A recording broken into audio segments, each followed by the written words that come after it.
que sea designado como error común. Dice 704, al heredero putativo, a quien por decreto judicial o resolución administrativa se haya otorgado la posesión efectiva, servirá de justo título el decreto o resolución, como al legatario putativo el correspondiente acto testamentario que haya sido legalmente ejecutado. Lo que ocurre acá es lo siguiente. Cuando estudiemos posesión, vamos a revisar que la posesión puede ser regular o irregular, ¿ya? Hay algunos requisitos. Obviamente la posesión regular otorga más beneficios que la posesión irregular. Por ejemplo, conduce a una prescripción más corta. Ganas por prescripción en menos tiempo. Entonces, la posesión regular exige ciertos requisitos. Entre ellos, por ejemplo, el justo título, ¿ya? La buena fe. Pensar que yo estoy poseyendo y yo me creo verdaderamente la dueña. Entonces, si efectivamente una persona un heredero está poseyendo, qué sé yo, un bien, y realmente no es heredero de ese bien, porque vamos a inventar que el causante no era el verdadero dueño de ese bien, entonces no le pudo transmitir realmente la propiedad, pero el heredero, como recibió el bien pensando que el causante era el verdadero dueño, entonces él cree que es dueño, o sea, no es dueño, pero es poseedor. Entonces, en este caso lo que ocurre es que si bien el heredero no es, o sea, es solo poseedor, si logró conseguir la posesión efectiva, el trámite o el decreto de posesión efectiva, entonces se entiende que tiene justo título para poseer y por lo tanto conduce la posesión regular. También a propósito de la herencia, el artículo 1267 dice: el que de buena fe hubiera ocupado la herencia no será responsable de las enajenaciones o deterioros de las cosas hereditarias, sino en cuanto se haya hecho más rico. Luego, el 1576, a propósito del pago, cuando veamos a quién se puede pagar válidamente, el pago puede realizarse no solamente al acreedor, sino que a aquel que está en posesión del crédito, ¿ya? ¿Comentarios o dudas sobre esto? Son los casos en que el ordenamiento jurídico reconoce, de acuerdo a la doctrina, el error común. ¿Algún comentario que tengan? ¿Dudas? Si algo no le quedó claro, por favor, lo cuentan. Bueno, y finalmente, entonces, tenemos el error en la ley de matrimonio civil. Aquí, efectivamente, el legislador, evidentemente, no solo se quedó con las normas generales, sino que consagra a propósito del matrimonio civil unos supuestos específicos de error. Entonces, dice el artículo 8, falta el consentimiento libre y espontáneo en los siguientes casos. Número 1, si ha habido error acerca de la identidad de la persona del otro contrayente. Y número 2, si ha habido error acerca de algunas de sus cualidades personales que atendían a naturaleza o fines del matrimonio, ha de ser estimada como determinante para otorgar el consentimiento. Entonces, si nosotros advertimos o leemos esta norma, sabemos que hay dos supuestos de error reconocidos por la ley de matrimonio civil. El primero, me equivoqué de la persona. Pensé que me estaba casando con Juanito y me casé con Pepito. Obviamente es muy difícil que esto ocurra, salvo, por ejemplo, el caso de, no sé, de hermanos gemelos. O lo otro es que yo sabía que me estaba casando con Juanito, pero yo pensaba que él tenía otras características, ¿ya? Distintas. No cualquier característica, no es que me haya dicho voy a lavar los platos y después no los lavó, sino que el error tiene que referirse a cualidades personales que que sean determinantes para otorgar el consentimiento, ¿ya? ¿Comentarios, dudas, observaciones que tengan? Bueno, hemos terminado el error y vamos a revisar a continuación el dolo, ¿ya? Por ejemplo, aquí nos sirve mucho el ejemplo que vimos ayer, esto que les decía, una persona que vende un gatito que es blanco, lo toma de la calle, le pinta las patitas negras, la carita negra y lo vende, por ejemplo, como si fuera, qué sé yo, un gato siamés, ¿ya? No sé si les ha tocado ver en las redes sociales, hay un video que anda circulando de una oveja que se comercializó como perro, ¿ya? Yo no sé si será verdad o no, pero si pueden, en el fondo es un supuesto, aunque sea cómico de libro, sirve también para evidenciar el dolo, ya es decir, ahí, por ejemplo, el vendedor dice que realmente es un perro, ¿verdad? Y cuando Bala está hablando en otro idioma, etc. Bueno, pero es un ejemplo que lo pueden buscar ahí en YouTube. Comentarios, dudas que tengan. Bueno, en el caso del dolo, al igual que en el error, se sustenta sobre la base de una falsa representación de la realidad. Pero nosotros dijimos que, en este caso, la falsa representación de la realidad es creada por la otra parte, y por lo tanto obedece a la mala fe. El artículo 44 define el dolo de la siguiente manera, dice: el dolo consiste en la intención positiva de inferir injuria a la persona o propiedad de otro. La definición del artículo 44 es una definición amplia, ¿ya? Y por lo tanto abarca a cualquier dolo que nosotros encontremos en el ámbito del derecho civil. Uno de ellos es, por supuesto, el dolo, vicio del consentimiento, pero no es el único. Entonces, el dolo lo encontramos en los siguientes supuestos. Primero, como vicio del consentimiento, o sea, lo encontramos en la etapa precontractual. Como vimos ayer, cuando uno engaña a otro, en el fondo la maquinación ocurre antes de la celebración del negocio jurídico, aun cuando el negocio jurídico después se celebre. Puede ser también que el dolo constituya un elemento del incumplimiento de las obligaciones, y este es el dolo llamado dolo contractual. ¿Ya? Por ejemplo, yo le tengo que pagar a la Gabriela 1.000.000 de pesos y yo simplemente no cumplo con ese deber y de manera dolosa. No quiero cumplir porque no quiero cumplir. Entonces, en ese caso, lo que hay, el dolo se manifiesta ya una vez que el negocio jurídico se celebró. Y también puede presentarse el dolo en una faceta extracontractual. Piensen ustedes, por ejemplo, que vamos por la calle, yo veo a la Gabriela y con decisión y por intención, no sé, pues, le pego un combo y la dejo tirar a la calle. No fue negligente, fue con dolo, yo quise dañarla. En ese caso, tenemos una manifestación del dolo extracontractual. Entonces, la definición del artículo 44 le cabe a cualquiera de estos dolos, al vicio del consentimiento, al dolo en el incumplimiento de las obligaciones y al dolo en la fase extracontractual. Por lo tanto, no es una definición específica del dolo vicio del consentimiento. El dolo vicio del consentimiento podría definirse como maniobras engañosas empleadas con el propósito de inducir a error o a mantener en él a una persona a fin de determinarla a expresar su voluntad. O sea, en el caso del dolo vicio del consentimiento, hay una maquinación engañosa, una maquinación fraudulenta también se llama, o en alguna otra ocasión una omisión dolosa, la reticencia dolosa, un silencio, en un caso en que yo debía informar. ¿Y cuál es el propósito de ese? El propósito no es que el otro tenga una lesión a su integridad, sino que el propósito es que la otra persona contrate. ¿Ya? Comentarios, dudas, observaciones.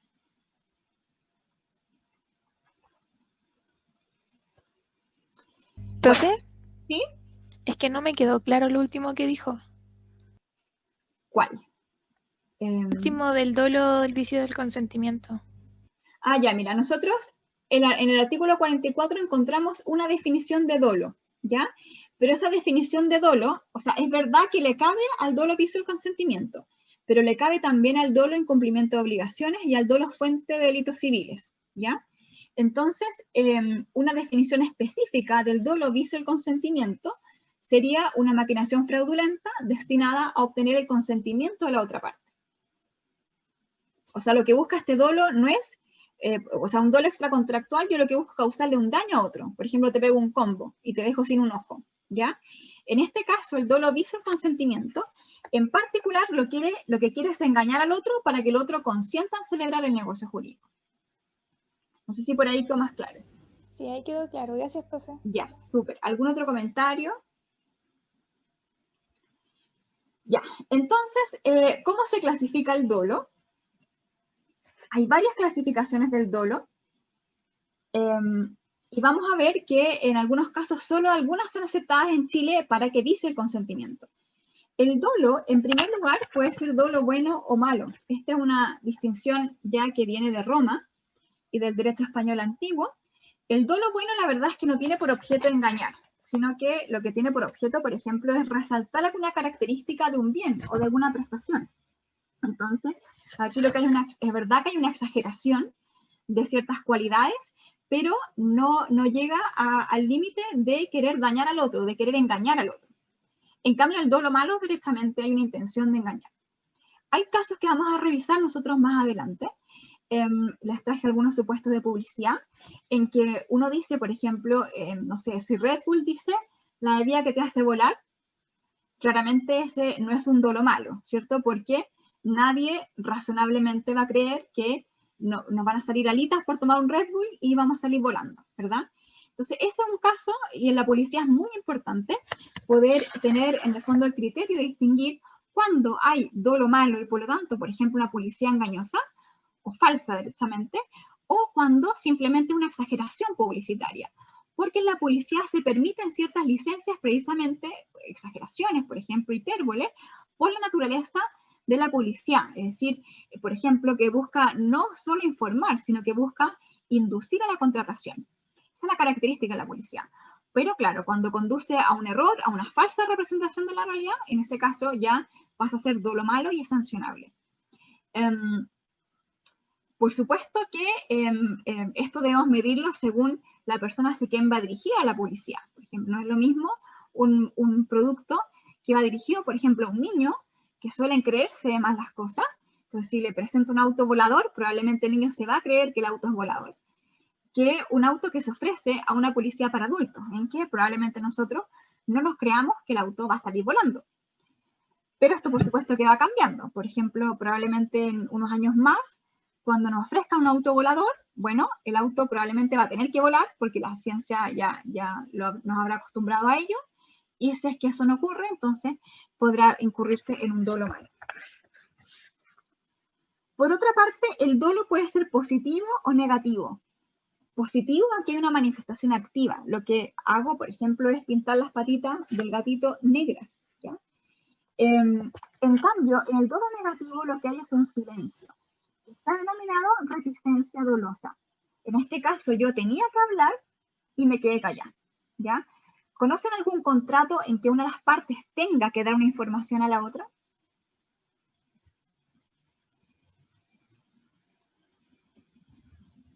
¿Los seguros de vida? En los seguros en general, efectivamente, seguros de vida, seguros de salud, nosotros tenemos que declarar nuestra preexistencia para que la compañía aseguradora, por ejemplo, tenga la posibilidad de decidir si contratan con nosotros o no. La ISAPRE ocurre lo mismo, aunque, bueno, ha salido alguna jurisprudencia que se ha pronunciado respecto de la imposibilidad de una ISAPRE de negarse a la contratación aún cuando hubieran preexistencia. Y finalmente encontramos el dolo determinante y el dolo incidental. En el caso del dolo determinante, lo que ocurre acá es que por el dolo determinante, la otra parte se decide a celebrar el negocio jurídico. En cambio, con el dolo incidental, la otra parte, la engañada, por supuesto, igual hubiera celebrado el negocio jurídico, pero en otras condiciones, por ejemplo, a otro precio, ¿ya? Entonces, con el dolo determinante, en este caso lo que se busca y lo que se consigue es que la otra parte diga celebro o no celebro el negocio jurídico. En cambio, el dolo incidental, la otra persona, el engañado, habría igualmente celebrado el negocio jurídico, pero bajo condiciones diversas. ¿Comentarios o dudas? Profe. Sí. Es que usted habló sobre el tema de los niños y si le ofrecían un auto volador y cosas así. Como pasó en el caso de McDonald's, que en Chile hicieron una ley que no se les colocara juguete a las comidas que no eran saludables. ¿Qué tipo de dolo tendría ese tipo de conducta, el colocar juguetes o cosas llamativas para los niños en algo que es insano? Pero ¿tú crees que ahí están engañando al otro en cuanto a las cualidades de la hamburguesa o de las papas fritas? Más que engañar, yo creo que como que tratan de convencer. Ya, pero no lo están engañando. Entiendo. Porque en el dolo tiene que haber engaño. Entonces, si tú dices, no te voy a decir que sea el caso que tú me planteas, pero cuando tú incentivas a alguien a contratar o los fuerzas a contratar, ¿qué hay ahí? ¿Hay dolo? Pero, y no lo engañas. ¿Hay dolo? No. ¿Y puede haber algo? No sé. ¿A alguien se le ocurre qué podría pasar, por ejemplo? ¿Podría haber otra cosa que no sea dolo o error?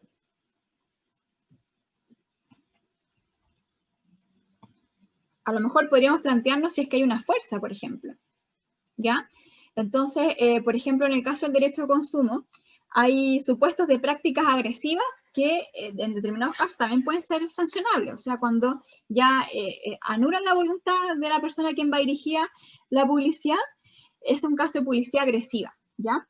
Ahora, el caso que tú comentas, lo que se busca resguardar no es la expectativa respecto del bien, porque todos sabemos que la hamburguesa es comida chatarra, sino que lo que se busca resguardar es la integridad del menor, ¿ya? Y pasa lo mismo, por ejemplo, con otros productos, o sea, qué sé yo, tú no puedes adjuntar juguetes, efectivamente, a ciertos alimentos, tampoco puedes ofrecer promociones con remedios, por ejemplo, porque en el fondo ahí lo que se busca es evitar la automedicación, pero ahí el tema no está en un dolo, porque nos están engañando respecto a las cualidades del bien, sino que en resguardar la integridad del consumidor en este caso. ¿Dudas o consultas, comentarios que quieran decir? Profe, una pregunta, ¿no tendría ¿Sí? que ver como con la fuerza moral? Claro. O sea, mira, obviamente yo no te voy a decir que ese caso es un supuesto de fuerza, ¿ya? Porque la fuerza, según lo que vamos a revisar al menos en el régimen del Código Civil, tiene que ser grave, injusta y determinante, o sea, causar un temor importante, ¿ya? Lo vamos a revisar probablemente la próxima semana. Entonces, yo no te diría mira, automáticamente cumple con los requisitos del Código Civil. Me parece que un poco apresurado decirlo. Pero sí puede constituir un supuesto, por ejemplo, evidentemente de fuerza moral, porque no te están induciendo por la fuerza física, pero si cumple o no con los requisitos de gravedad, yo lo veo difícil, ¿ya? A lo mejor puede haber otra sanción, ¿verdad? Pero la nulidad por fuerza, yo siento que le faltaría la gravedad. ¿Algún otro comentario? Profe, ¿Sí? ¿me podría explicar nuevamente la última clasificación, esa determinante incidental? Ya, por ejemplo, en el caso que te planteé, te vendo el gatito, le pinté las patitas y yo te dije que era siamés, ¿ya? Y no era siamés, sino que era un gatito de la calle. Si es que tú hubieras celebrado igual nomás el negocio jurídico de haber sabido que era un gatito de la calle, ese dolo va a ser incidental, ¿ya? En cambio, si es que tú de haber sabido que era un gatito de la calle, no habrías celebrado la compraventa, ese dolo es determinante. ¿Se entiende ahí? ¿O no? Sí, profe, gracias. ¿Sí? En el caso del dolo incidental, igual la persona habría celebrado un negocio jurídico, muy probablemente en otras condiciones, por ejemplo, bajando el precio, ¿ya? Pero igual habría celebrado el negocio jurídico, ¿ya? ¿Ya? ¿Algún comentario o duda? Ya, revisemos entonces ahora los requisitos para que el dolo en Chile vicie el consentimiento. Yo les voy a mandar después los PowerPoint para que tengan la materia escrita. ¿Algún voluntario que quiera ofrecerse? Bueno, si no hay voluntarios, entonces está la María Ignacia. Aquí. Ya, María Ignacia, léenos por favor el 1458. Ya. Artículo 1458. El dolo no vicia el consentimiento, sino cuando es obra de una de las partes y cuando además aparece claramente que sin él no hubieran contratado. En los demás casos, el dolo da lugar solamente a la acción de perjuicios contra la persona o personas que lo han fraguado o que se han aprovechado de él. Contra las primeras por el total valor de los perjuicios y contra las segundas hasta concurrencia del provecho que han reportado del dolo. Ya, María Ignacia, ¿cuáles son los requisitos para que el dolo vicie el consentimiento en Chile?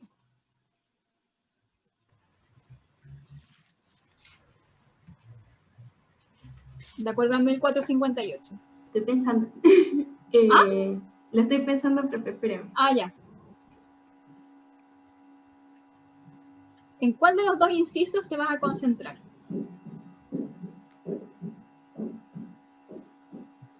En el segundo. Es que primero dice, el dolo no vicia el consentimiento, sino cuando es obra de una de las partes. Y cuando además aparece claramente que sin él no hubieran contratado. ¿Ya? Entonces ahí me confundo.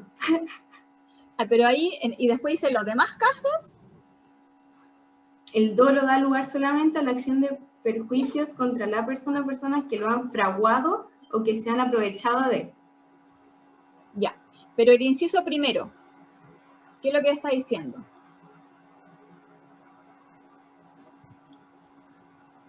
Que el dolo no vicia el consentimiento, sino cuando es obra de una de las partes. Es como lo importante encuentro yo del inciso. ¿Y la otra parte?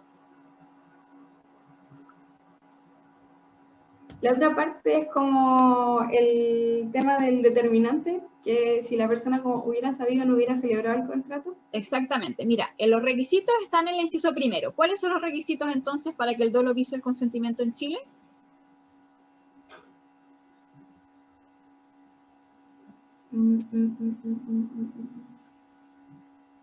Pero no sé. Y son dos. Te soplo que son dos. Y uno ya lo dijiste. Son dos, uno ya lo dije. ¿Ya? Está en el inciso primero. Uno ya lo dijiste.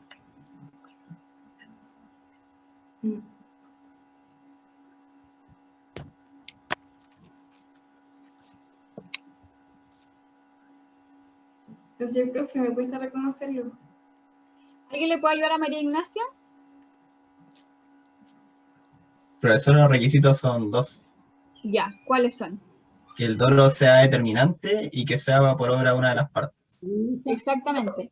Dice, el dolo no vicia el consentimiento sino, y ahora vienen los requisitos, cuando es obra de una de las partes, ¿ya? Y además dice que tiene que haber sido la causa por la cual la persona engañada contrató, ¿ya? Porque si la persona igual habría contratado de no medir el dolo, como dijo la María Ignacia, ese es un dolo incidental, y por lo tanto no vicia el consentimiento en Chile. Entonces, son dos los requisitos. Primero, que sea determinante, o sea, que sin esa maquinación fraudulenta, sin el engaño, no habría contratado. Y segundo, que sea obra de una de las partes. O sea, en el caso planteado, yo le ofrecí a la Paula venderle este gatito, que el dolo lo haya realizado yo. No Juanito ni Pepito, ni mi amigo, ni mi papá, ni nadie. Que yo haya sido la que se me ocurrió esto, pinté las patitas, etc. ¿Dudas o consultas hasta acá?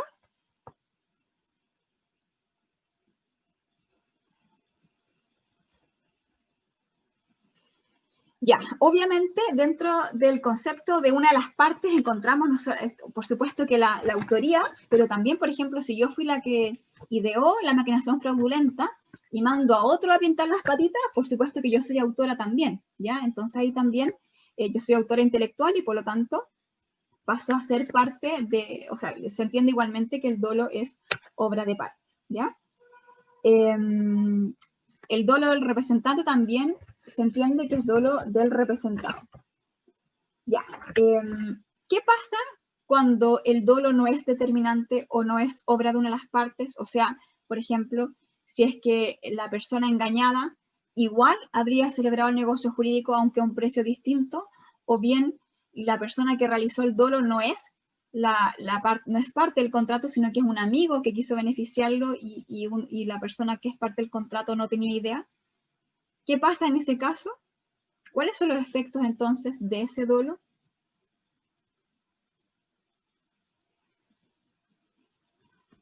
Y para eso encontramos el inciso segundo, ¿ya?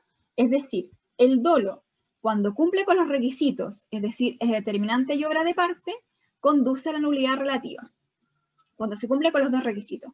Pero si falta cualquiera de estos requisitos, o los dos, el dolo no va a viciar el consentimiento, pero tampoco es que en el fondo no produzca ningún efecto. Efectivamente va a surgir un derecho para el engañado, pero no va a ser la nulidad relativa, no va a ser la nulidad, sino que va a ser, ¿qué va a ser? ¿Quién nos puede ayudar? ¿Camila? ¿O no sé, Tomás? ¿Profesora? Sí, ¿tú querías hablar? Hacer una acción de o sea, generar una acción de perjuicio. Ya, una acción indemnizatoria. ¿Contra quién? Contra las personas que lo han fraguado, o que han tenido, o que han sacado ganancia del dolo. Ya, o sea, me está dando dos opciones. Tengo una acción indemnizatoria que puede ser contra la que se benefició o contra la que realizó la maquinación fraudulenta. Vamos a inventar, por ejemplo, de que, no sé, yo tenía a mí me apareció el gatito pintado en mi casa y yo lo vendí como un gatito siamés, ¿ya? Entonces, vamos a inventar, por ejemplo, que yo no lo pinté, apareció pintado, sino que una amiga mía me quiso beneficiar y dijo, mira, yo le voy a pintar las patitas para que ella lo venda y crea que es un gatito siamés. Entonces así le puede sacar más plata porque yo sé que, no sé, mi amiga está corta de plata, etc. En ese caso, el dolo no es obra de parte. Yo no tenía idea de este engaño, ¿ya? Yo vendí al gatito y por lo tanto la acción indemnizatoria la tiene, en ese caso, Paula, ¿ya? A quien le vendí el gatito. Es verdad que la Paula no puede pedir la nulidad, porque el dolo no es obra de parte, sino que es obra de mi amiga Juanita, ¿ya? Pero no queda en la indefensión, sino que tiene una acción indemnizatoria. Y ella, ¿contra quién? ¿A quién le puede pedir la indemnización de los perjuicios? Y nos dice, me da dos opciones. Contra mí, que soy la parte del negocio jurídico, o contra Juanita, que fue la que fraguó la maquinación fraudulenta o el engaño, ¿ya? La diferencia es que a mí me puede pedir un monto y a ella le puede pedir un monto distinto. Entonces, en el caso de la persona que se benefició, o sea, yo, solamente me puede pedir hasta el monto que yo gané, o sea, hasta el beneficio que yo obtuve. En cambio, a Juanita, que fue la que realizó la maquinación, le puede pedir todos los perjuicios que sufrió, ¿ya? Por ejemplo, no sé, daño moral, a lo mejor un lucro cesante, todo le puede pedir a Juanita, pero a mí solo hasta el monto en el cual yo me beneficio. ¿Dudas o consultas? Comentarios. Profe, usted dijo ¿Sí? o, pero no puede ser y, o sea, demandar a las dos y no solo a una. ¿Podría la Paula demandar a las dos? Supongo que sí, pues. ¿Sí? Sí, pues. ¿Pero pidiendo qué cosa, lo mismo? Sí, pues. ¿Sí? ¿Y eso no les suena raro? Serían demanda, o sea, la misma demanda, pero peticiones distintas, profe. Lo que no podría pasar es que, por ejemplo, ella obtenga una doble indemnización. O sea, lo que no puede obtener en el fondo, porque ahí habrá un enriquecimiento sin causa. O sea, o la indemniza uno o la indemniza el otro. Pero ¿qué podría pasar, por ejemplo? A mí me puede pedir hasta un monto, a la que es parte del contrato, hasta el monto de mi provecho. Entonces a la otra, por ejemplo, le podría pedir el resto. Pero no puede pedir los mismos conceptos porque en el fondo no puede pedir una indemnización doble por unos mismos daños. Pero por daños distintos sí podría. ¿Algún otro comentario que tengan? Profe, ¿se puede demandar solidariamente? Solidariamente, mira, nosotros vamos a revisar el próximo año que la solidaridad es una, bueno, la verdad, es una situación de excepción. Y por lo tanto, requiere o sea, no es la regla general. Lo normal es cuando hay varios sujetos obligados que sean esas obligaciones mancomunadas. Es decir, que cada uno tenga que pagar lo que debe. Y para que una obligación sea solidaria, tiene que haber una estipulación expresa o de las partes o del legislador, ¿ya? Si eso no ocurre, no hay solidaridad. Y en este caso el legislador no nos está otorgando una acción solidaria, sino que simplemente dice, paga este y paga este. Pero nunca nombra que sea un supuesto de solidaridad. ¿Algún otro comentario que tengan? Tampoco podríamos considerar, por ejemplo, que las dos, o sea, que Juanita y yo actuamos en conjunto, porque en el caso que les planteé, ella actuó, yo fui ignorante, ¿cierto? Si hubiéramos actuado en conjunto, en ese caso, como vamos a revisar después en derecho de daño, cuando varias personas concurren a un mismo hecho, a la realización de un hecho ilícito, ahí el legislador dice, hay una obligación solidaria de resarcir. Pero si ello no ocurre, no hay solidaridad. ¿Y algún otro comentario? Bueno, miren, aquí por ejemplo, bueno, aquí están los requisitos, los tienen escritos para que no tengan que escribir como loco. Les traje algunas publicidades para que podamos revisar ahora en clase. Entonces no sé qué les parece a ustedes. Al menos de mi punto de vista, no es un caso de dolo malo, ¿cierto? Cuando te dice Red Bull te da alas, probablemente ninguno de nosotros realmente se va a creer que vamos a salir volando, ¿cierto? Por tomarnos una bebida. Miren qué pasa acá. Bueno, comercial antiguo. No sé si alguno de ustedes lo vio, pero es un clásico, está en YouTube. Y lo que ocurre acá es que ese es un indio, creo que es un actor que se llama Alarcón, y lo que él hacía era, escuchaba las carreteras, ¿ya? Es un video, lo pueden encontrar, como les decía, en YouTube, y él se ponía en el suelo y escuchaba las carreteras. Entonces, cuando escuchaban un ruido, significaba que el auto que venía no tenía neumáticos Firestone, ¿ya? Pero en cambio, cuando no escuchaba un ruido, él decía, viene un auto con neumáticos Firestone. ¿Por qué? Porque el neumático Firestone en fondo es tan delicado, silencioso, que no se escucha cuando anda por la carretera. ¿Qué les parece? Primero, ¿cuál es el mensaje? Y si les parece que uno puede creerse literalmente ese mensaje o no. Profesora, ¿sí? Tengo así como una acotación con el tema de la Red Bull, que unos canadienses demandaron a Red Bull por ese eslogan de Red Bull te da alas, y efectivamente ellos ganaron por publicidad engañosa. Mira, no conozco ese caso, ¿ya? Cuéntanos. Porque Red Bull no ponía en ningún momento que era obviamente un eslogan y que no se trataba de eso de verdad, y que de verdad la publicidad al momento de tomar la Red Bull no te iba a dar alas. Y los canadienses efectivamente los demandaron y ganaron por publicidad engañosa. ¿Y a ti te parece correcto? El año pasado. La verdad, yo encontré que ellos lo hicieron solamente para sacar beneficio. Porque yo creo que nadie se cree que por tomarte una bebida energética te van a salir alas mágicamente. Entonces, igual sacaron varios dinero ellos por indemnización, ya que lo habían engañado al comprar la bebida, según ellos. Entonces, a mí no me pareció que sea correcto lo que hicieron, la verdad.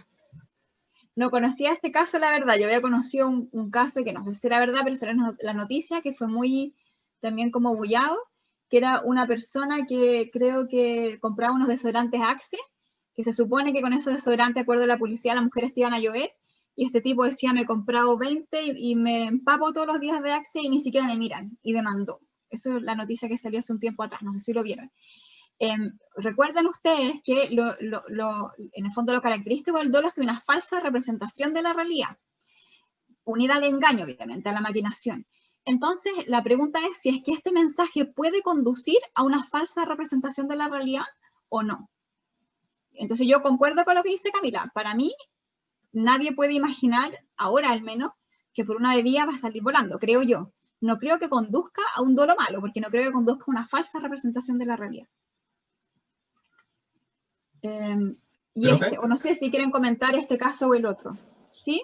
Pero no ese es el argumento que se ocupa también cuando hay ese tipo de demandas, porque se dice que son publicidad que a veces es como súper extraordinaria respecto a la realidad, que uno no puede imaginar cosas que la publicidad va acorde al tiempo, entonces que uno no puede imaginar cosas tan extravagantes, por ejemplo, como la ala.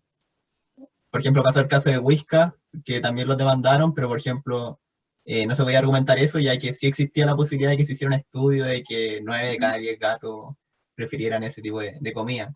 Pero en el caso de Red Bull, por ejemplo, es como... uno puede alegar ahí en ignorancia de que no me dio las alas porque no cumplió cuando es biológicamente imposible hasta el momento. Claro, o sea, por ejemplo, ahí Benjamín, primero esta introducción del elemento de temporalidad, que es muy importante, porque a lo mejor ahora nos tomamos una bebida y sabemos que no va a pasar, pero vaya a ser uno si en 20 años más es frecuente, no sé, porque con una bebida algo pase y uno se eleve, no tengo idea. Entonces, en ese caso, ahí sí sería dolo, si no se cumple, ¿verdad? Pero depende mucho de la temporalidad. O sea, el típico ejemplo cuando en el siglo XIX se decía el viaje a la luna como el hecho imposible, hoy en día es un hecho súper posible. ¿Ya? Incluso creo que hay turismo para ir a la luna. Eso por una parte. Y claro, y otra cosa importante respecto a lo que tú comentas es que la falsa representación de la realidad tenemos que indagarla en concreto, ¿ya? O sea, por eso no es lo mismo un producto, por ejemplo, que va dirigido a un niño que un producto que va dirigido a un adulto, ¿ya? Hay que indagar ahí el consumidor medio, lo que se llama, en el fondo, el consumidor medio, el promedio del consumidor al cual va dirigido el producto. Va a sufrir, en el fondo va a creer que realmente va a ocurrir eso o no va a creer realmente que va a ocurrir eso. Entonces hay que mirar siempre el consumidor medio. Bueno, aquí tenemos, por ejemplo, este otro caso. No sé si, bueno, aquí hay varios. Miren, el de la Red Bull, que se supone, imagínense ustedes que el neumático pasó, el que compró Juanito, se vio incentivado por esta publicidad, y el neumático sí generaba ruido. ¿Habrá engaño o no habrá engaño? Y este otro, miren, no sé, sí. Pero, Fe, es que igual yo creo que va con la cultura, porque, por decir, va a sonar muy egocéntrico, pero yo viví en Canadá, entonces, culturalmente en Canadá decir cosas que no son como el sarcasmo, no va. Entonces, si usted me pone como un cartel, así como cosas, no sé, pues si yo voy en la calle y miro muy algo, si yo entro a un lugar y no saludo, es como cosas de culturales que allá se tienen como muy asociadas, o sea, o no sé, tomar el bus, ¿cachai? como muchas cosas. Entonces, si a mí me ponen un cartel así, es como muy, pero eso es irreal, o sea, ¿cómo le voy a mostrar a un niño que le estoy mostrando algo en 10 metros que es irreal? Entonces yo creo que la demanda iría como por ahí, en cambio aquí en Chile es como muy, muy distinta la capacidad como cultural, o sea, yo puedo ver esto y, lo entiendo, no se escucha y lo ocupo, pero culturalmente en Chile tenemos como esa asociación, incluso como que a los gringos igual le llama, que vienen y es como, como que se ríen de cosas insólitas. Entonces, culturalmente yo creo que por ahí puede ir como la demanda, porque en Chile nosotros vivimos de publicidad engañosa, tanto pública, privada, hasta los organismos públicos nos hacen publicidad como engañosa, o sea, no sé, o sea, de forma así como chileno. Entonces o sea, yo creo que en ese sentido las demandas van como por otro tipo, porque uno de verdad, aquí en Chile vive como de... Todo tiene un engaño, bueno, no sé, pero es como culturalmente distinto en esa parte. Claro, como de verdad ya allá pasa mucho eso, o sea, de verdad que si uno entra y no es real, uno reclama y pregunta por qué están así como a los niños sobre todo, porque hay horarios de niños que han carteles que se tapan, cosas así, entonces puede ir como por ese lado, o sea, como un niño va a ir a la calle y va a leer algo que no puede ser real. Claro, o sea, sin duda hay un elemento cultural, por eso tenemos que mirar el consumidor medio, en el fondo. Y no es lo mismo el consumidor medio chileno que el consumidor medio que está en África, que está en, qué sé yo, en Rusia, o el que está en China, por inventar. O el de Canadá, como tú comentas. Evidentemente hay un elemento cultural. Pero la pregunta es si en nuestra cultura podríamos sentirnos engañados por esto, por ejemplo.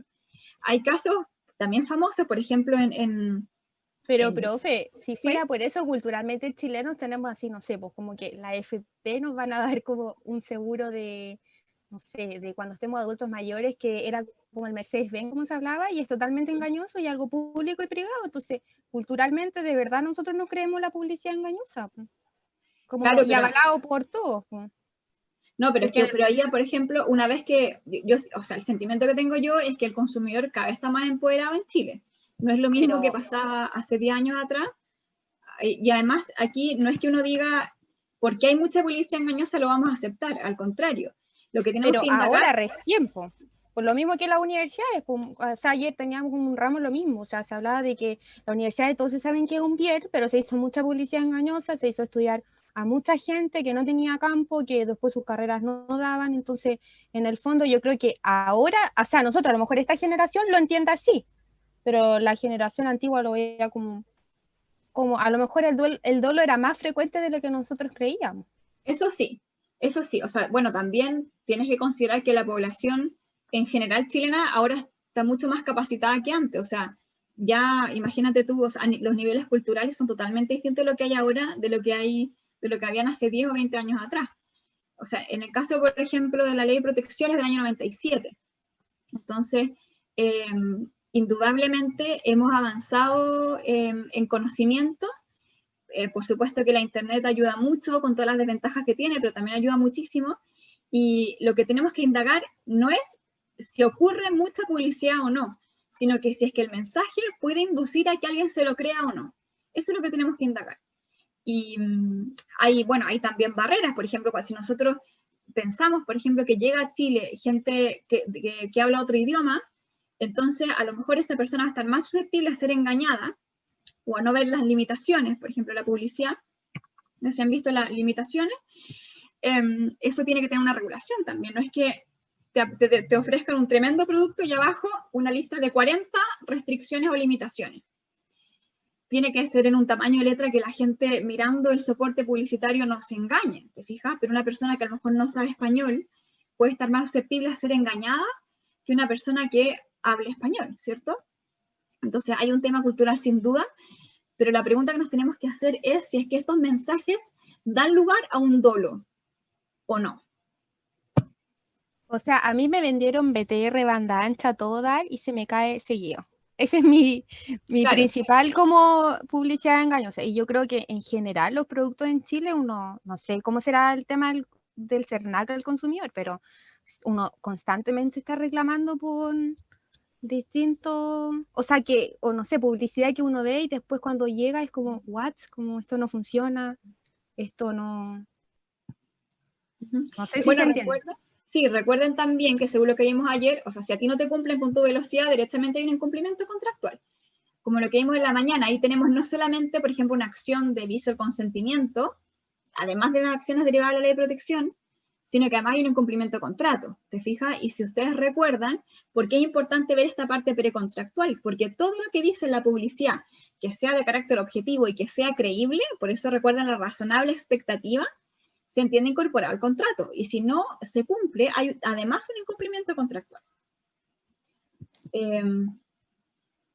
Profe. ¿Sí? Lo que pasa es que le voy a interrumpir la clase con algo que no es de la materia. Lo que pasa es que tenía el internet malo todo el día, entonces me ha costado mucho conectarme, entro y se sale de la clase. ¿Ya? Y le quería preguntar si podría subir la clase del 22 de septiembre, que esa es la única clase que a mí me falta. Sí, pues voy a intentar subirla. Lo que pasa es que hay algunas que no me han resultado. Por eso es que yo cuando termino la clase trato de cortar el tiro, porque cuando se pasa de un cierto minuto, no sé cuál es, se vuelve muy pesado y no se logra subir a Educandus. Entonces, por eso no las he subido todas. ¿Podría ser, no sé, a un Drive o alguna otra forma? Es que por eso, lo que les comenté, no sé si fue la semana pasada, es que ahora que tenemos ayudante, me voy a comunicar con ella para si ella fuera a formar un Drive. Así que voy a tratar de hacer lo posible, pero esa es la razón por la cual no he podido subir todo. Porfa, profe, que lo más probable es que se caiga de nuevo el BTR. Ya. Bueno, por eso me voy a comunicar con la Catarina, que es la misma ayudante el semestre pasado, para ver si es que podemos hacer eso. ¿Ya? Gracias. Ya, ¿cuál es el mensaje de esta publicidad? ¿Qué nos quiere decir esta publicidad? ¿O qué es lo que nos quiere transmitir?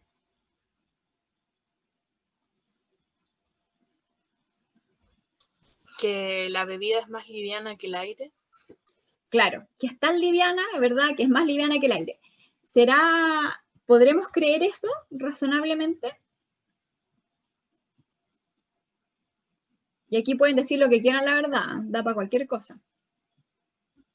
¿Podremos creerlo? Y por lo tanto, demandar, por ejemplo, como dijo Catherine, si es que abrimos la tapa y no se va para arriba la bebida. O lo decimos es un dolo bueno realmente. Sí, pero es que, Benjamín. Según, por ejemplo, el argumento de la compañera Catherine, se podría demandar en algunos países y en otros no, porque como el contexto social permite entender alguna publicidad como engañosa y en otros países no, sería súper injusto a nivel de derecho que en unos países uno pueda demandar por publicidad engañosa y en otros no, porque en unos países la gente, entre comillas, es más inteligente que en otras o más preparada, o lo que uno quiera decir respecto a eso. Entonces, ¿cómo se ve en ese caso? Es que es así, pues si al final la inteligencia es una cuestión que se desarrolla, ¿no? O sea, es verdad que hay yo creo que la mayoría nacemos con inteligencia normal, pero el desarrollo de la inteligencia también obedece a estímulos. Entonces, por supuesto que en algunos países que a lo mejor tengan ciertos estándares, no sé, de educación, probablemente la gente, me imagino yo que va, en el fondo, como dijo una charla una vez, estar más inteligente, ¿cierto? No es que sean de nacimiento más inteligentes, sino que probablemente son más educados, no lo sé. Entonces el tema cultural sí tiene mucha incidencia. Y lo que sí, en el fondo lo que hay que indagar respecto a lo que decía Catherine, es si la cultura nos conduce a que el engaño, a que en un lugar se engañe o no, o que en un lugar, o por ejemplo que en Canadá la gente sabe que no va a ser así, solamente que tiene la cultura de andar demandando. No sé si se entiende la diferencia, porque a lo mejor en Canadá tampoco se representa la idea. Yo realmente veo difícil que alguien en cualquier país normal, con una, no sé, educación mediana, pueda creer que alguien va a salir volando con una Red Bull. Lo que sí puede pasar es que allá, sin creerse la historia o el relato, demanden porque tienen la cultura de andar demandando.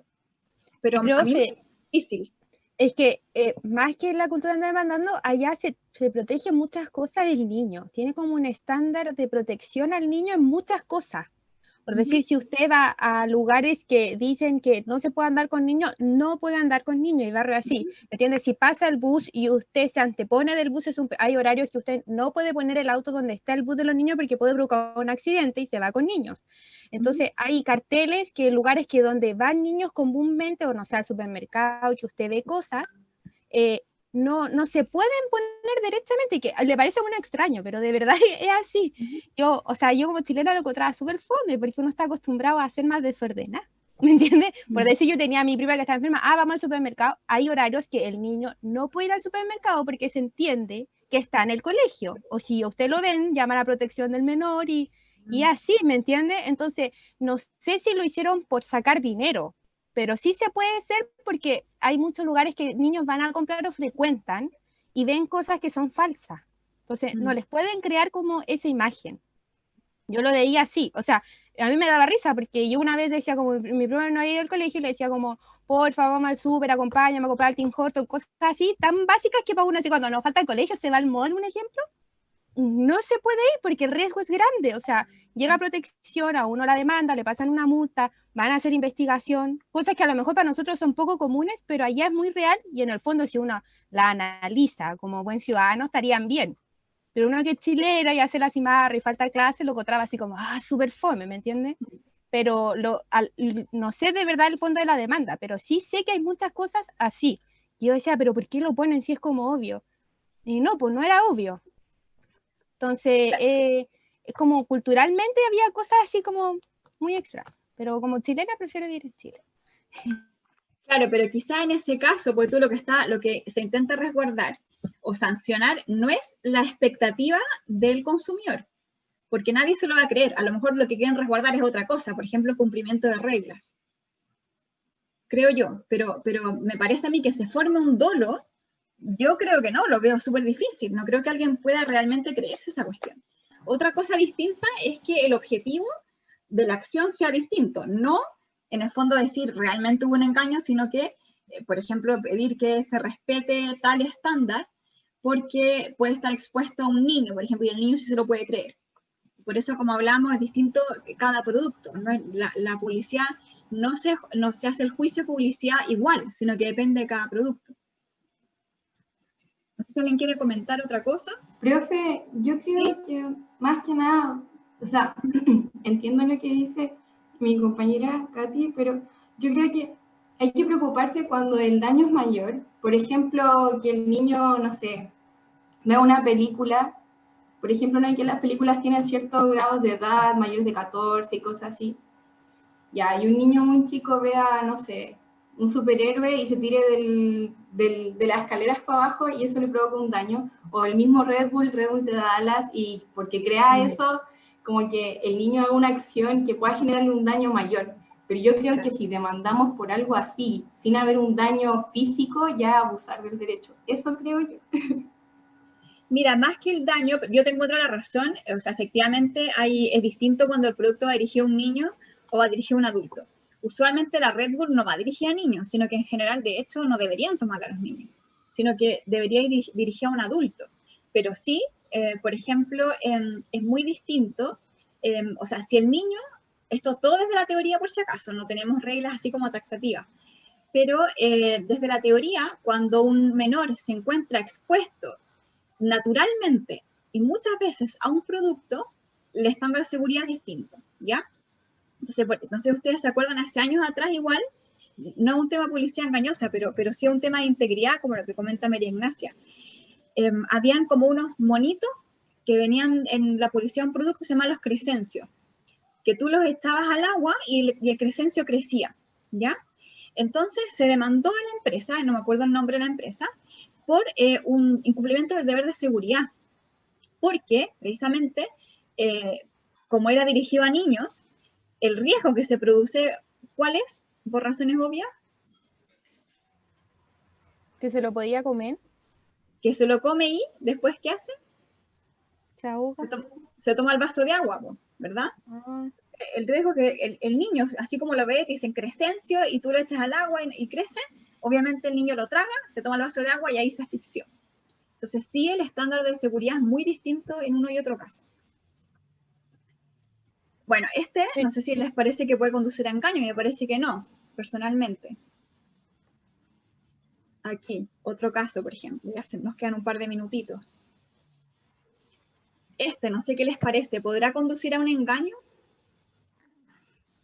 De la empresa Scotch. No creo. Yo creo que no.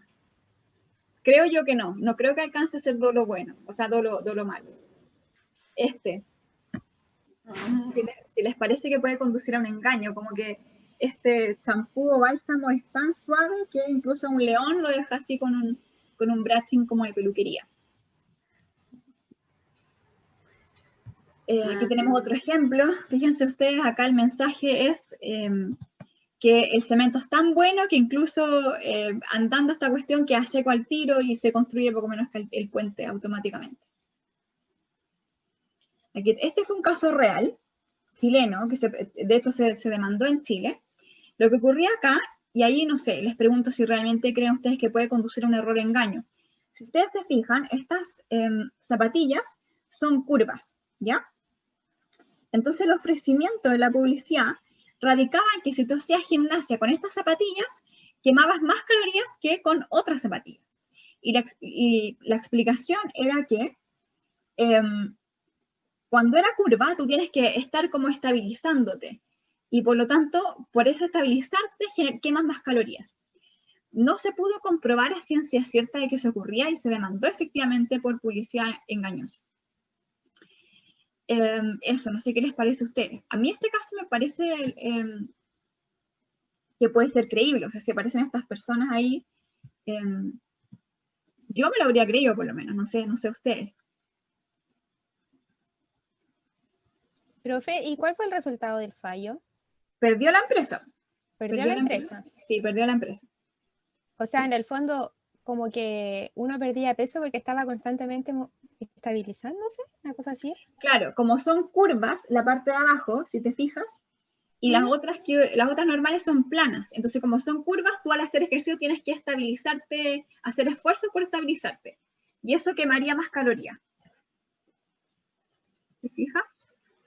Aquí, por ejemplo, bueno, estas eran unas pulseras mágicas. Este fue un caso ya grotesco en que las grandes tiendas, lo que se le ocurrió fue vender unas pulseras en que te ofrecían que poco menos que con esta pulsera estabilizaba el ritmo cardíaco, te recomponías mejor después del ejercicio, te regulaba el apetito.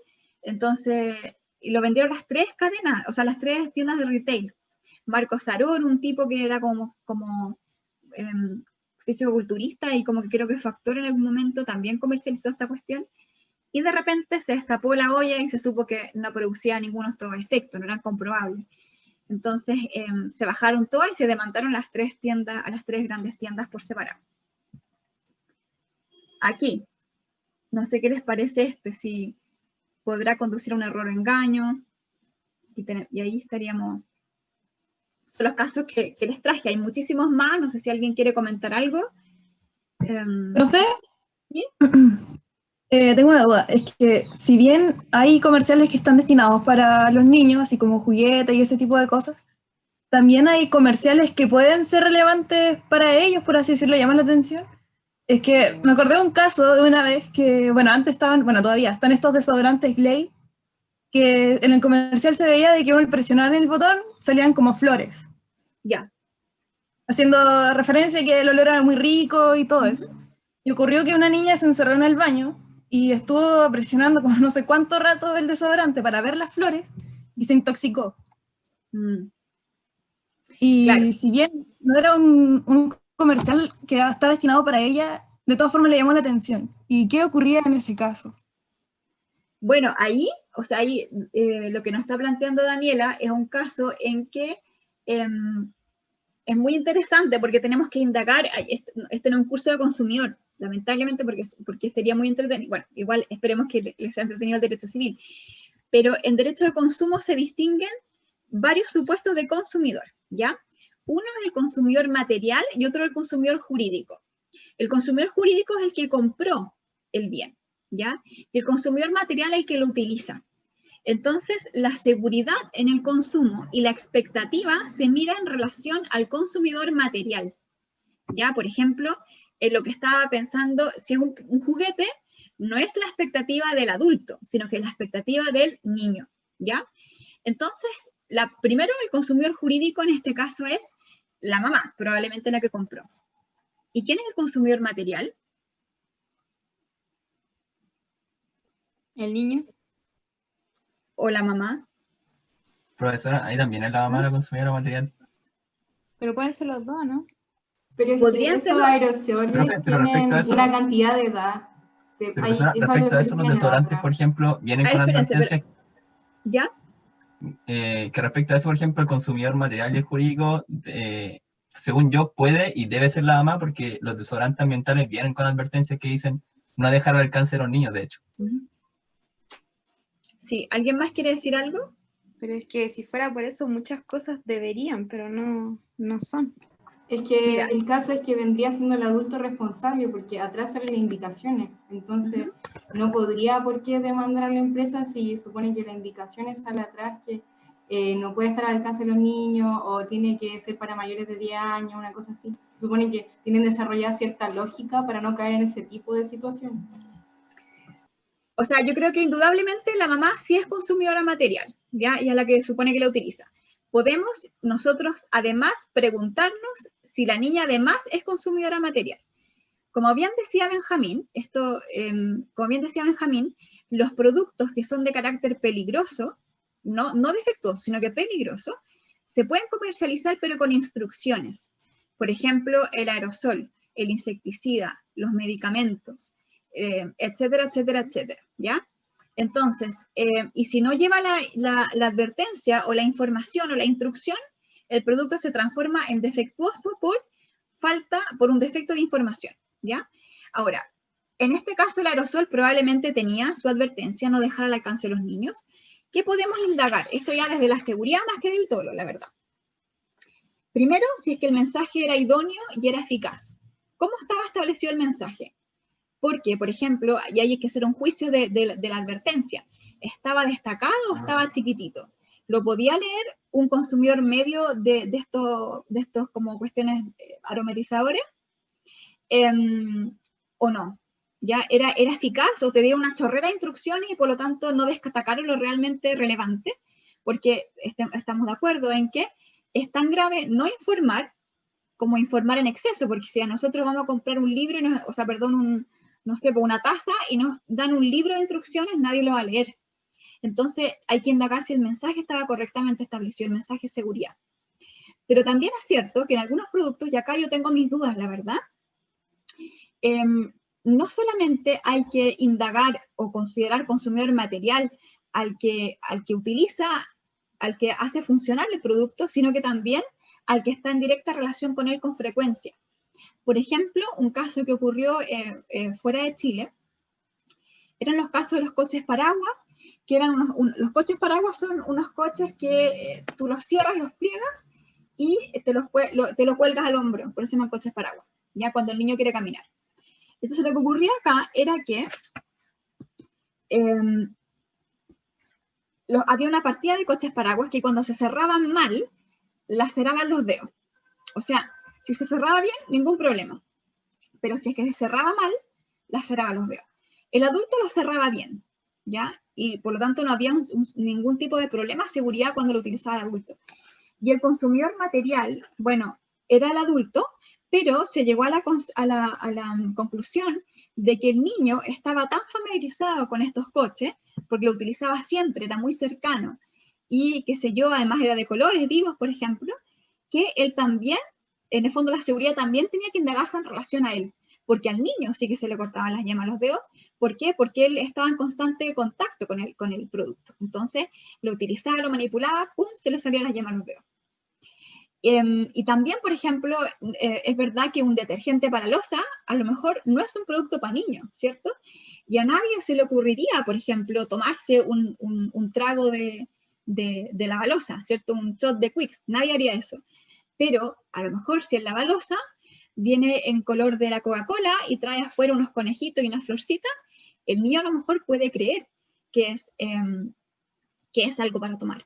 Y por eso es que en los juicios de responsabilidad después, y bueno, esto se ve en derecho de daño, en la responsabilidad por productos se tutela no solamente el uso natural, sino que también el uso razonablemente previsible. ¿Ya? O sea, el uso natural del detergente es lavar loza, pero es razonablemente previsible que si el empaquetado en el fondo parece un juguete y el niño una bebida y el niño se lo toma, es razonablemente previsible que eso así va a pasar. Entonces, efectivamente hay un punto ahí que ponderar. ¿Otro comentario, duda, caso que quieran decir? Bueno, ya nos hemos pasado un poquitito la hora, solamente me gustaría recordar esta regla general que ya todos saben, que el dolo hay que aprobarlo, ¿ya? Solamente de manera excepcional el dolo se presume, por ejemplo, artículo 968, número 5, 706, pero en todos los demás casos el dolo se presume. Y el dolo se puede perdonar, pero solo el dolo pasado, no el dolo futuro. Es decir, si una persona me dañó, una persona ya me engañó, a lo mejor yo puedo perdonarla y, por ejemplo, renunciar a la nulidad o renunciar a la indemnización. Lo que yo no puedo hacer en un contrato es incorporar una cláusula que diga, en el presente contrato entendemos que las partes nos perdonamos mutuamente de las maquinaciones fraudulentas, ¿ya? El dolo futuro no se puede perdonar porque adolece de objeto ilícito. Comentarios, dudas. Y los efectos del dolo, que ya los vimos, son la nulidad relativa por la general cuando se cumple con los requisitos, y si no se cumple con los requisitos, da origen a una acción indemnizatoria en contra de la parte que se benefició o en contra de quien realizó la maquinación fraudulenta, aunque por montos distintos. ¿Comentarios o dudas?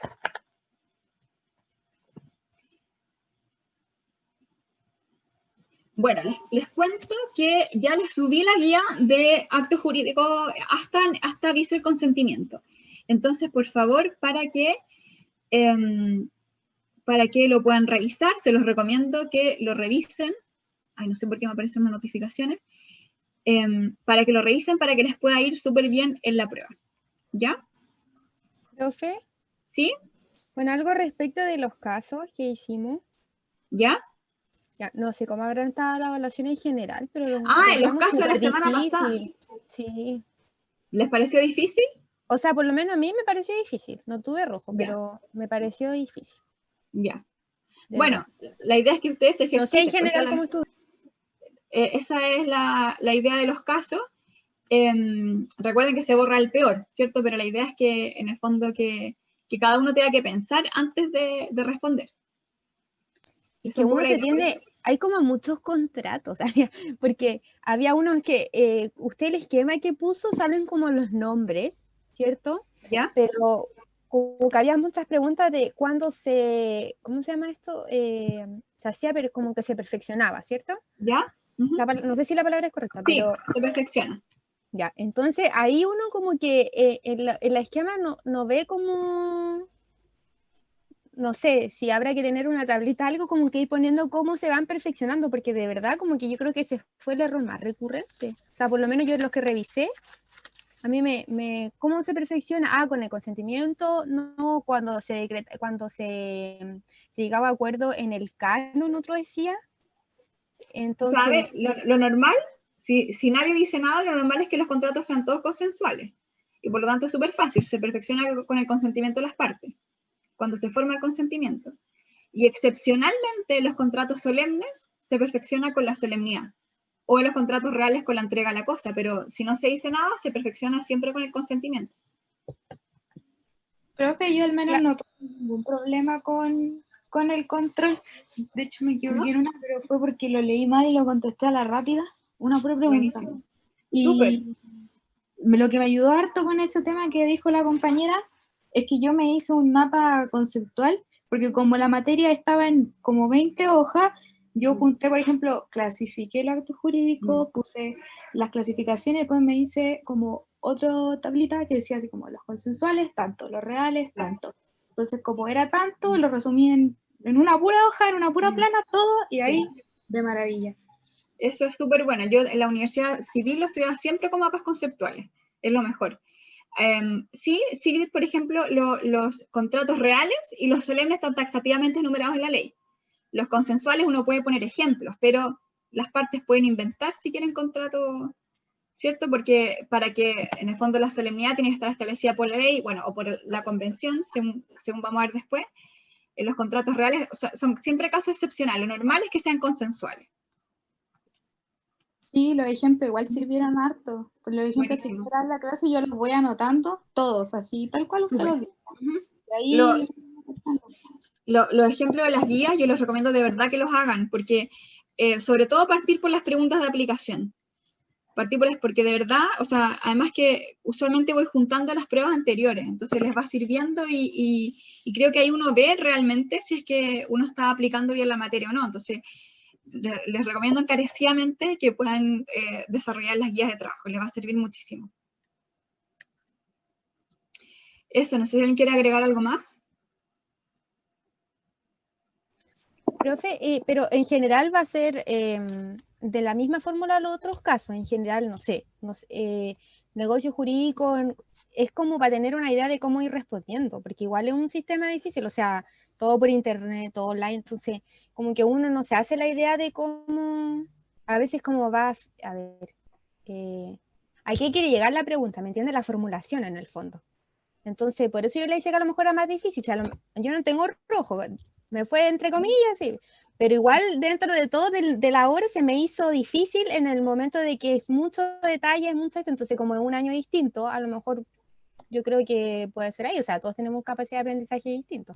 Por eso le decía, si en el fondo de los otros siguientes va a tener como el mismo, no sé, cómo se llama, ver solo negocio jurídico, la misma capacidad de... la formulación de la pregunta en el fondo. O sea, a ver, no sé cómo responderte eso, la verdad, no te puedo decir de qué caso se trata. Los 3 casos ya los redacté y están arriba los 3. Y los redacté, de hecho, creo que un mismo día y los subí al día siguiente. Entonces, la estructura es muy similar. ¿Ya? Las preguntas no son obviamente la misma, pero la estructura sí es muy similar.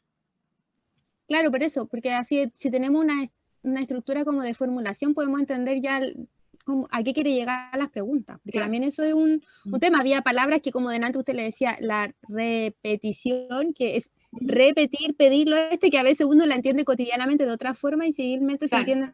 Por eso le digo, la formulación en el fondo es lo que uno, cómo lo leía, a lo mejor por eso me costó más, porque significaba otra cosa que coloquialmente yo la conozco. Ah, bueno, claro, sí, efectivamente hay un lenguaje técnico que a veces significa algo distinto del lenguaje coloquial, eso es verdad. Ahora, cuando había algunas palabras que pienso que a lo mejor no las saben, se las pongo entre paréntesis, no sé si les tocó verlo en alguno, bueno, o a lo mejor les aparece más adelante, pero sí es verdad que el lenguaje técnico suele ser distinto en algunos casos que el lenguaje coloquial. No sé si alguien quiere agregar algo. Profe, ¿va a subir este PowerPoint? Sí, se los voy a subir. Ah, ya, excelente, gracias.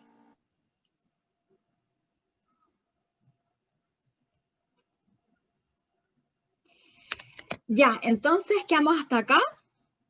Hagan la guía. Les recomiendo que ocupen este tiempo para resolver la guía. Y nos vemos ya el martes, ¿verdad? Tenemos clase el martes en la mañana y el martes en la tarde, entonces en la segunda parte estaría la resolución del caso.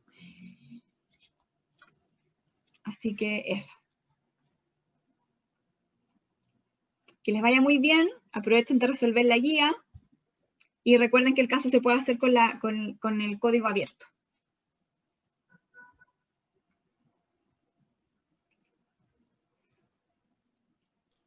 Ya, profe, muchas gracias. Chao. Chao, profe, nos vemos. Chao, profe, gracias por la clase.